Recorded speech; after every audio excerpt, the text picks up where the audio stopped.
So this video is about how to implement software as a service relating to introducing expenses management software.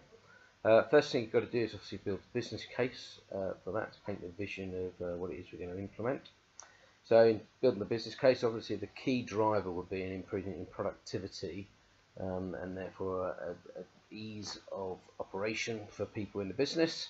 But also then relating to that, a cost saving in terms of expenses being processed on time and it being an easy process for people to take into the business. So instead of having to once a month or once a week compile all of their expenses, scan them in, fill out an expenses form, we should be able to get to a point where we just got photos scanned in off of a phone and people submit those receipts into their expenses account and put a few details in. So that would be a vision of where to get to, and as a software as a service could be run outside of the organisation, and it would work with and is obviously freeing up stuff within the space of finance and accounting. So having shaped that and built a vision that people are up for and that can see the need for, and we built a business case around that. Key things to do then are, firstly, make sure that that's sponsored through. Presumably we'd run it by the finance director and get commitment to that, and just put some structure and governance around to make sure that we get the thing implemented properly.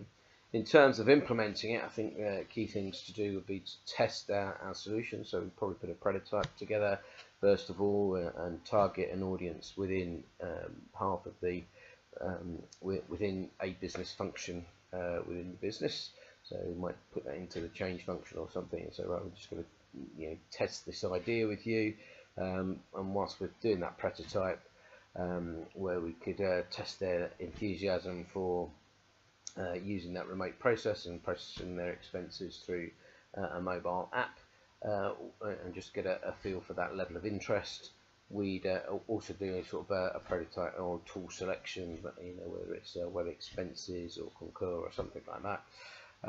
Selecting the one that offers the best functionality to provide the service into the business. We then obviously need to pilot that, so test it and pilot it with people in the business. So those people who prototype with are probably a good place to continue on with and get a sort of prototype done and test that, and therefore as a pilot for the whole business. So get it working in one functional area, get people test out the process that goes with it. And understand any issues, work through those issues and make sure that we get to a system and a solution that's working for one part of the business. And then we'd look to have an implementation and rollout program of taking that around the functional parts of the business linked with the functional finance teams, so that they're consolidating stuff into the general ledger correctly. And having put the solution in and tested it across the board, we'll then be able to manage the reporting that goes around on top of that, and we'll also be able to monitor and manage the process of people using their expenses. So we should be able to enforce the use of the new software as a service. So one, it should be cheap, but it should take pressure off of people, and that should then become the standard way of entering expenses into the organisation. I think importantly, as you go along that journey, right from painting the vision at the beginning all the way through implementing that solution, it's really important that you engage some of the senior stakeholders to get a commitment behind introducing this, and not trying to do something where you haven't got the senior people in the business lined up behind it. And they'll only be lined up behind it when they've got such a lot of work on that it's actually reducing workload, increasing productivity and making people's jobs easier. So I think there's a story to do there in terms of aligning them behind where we're going.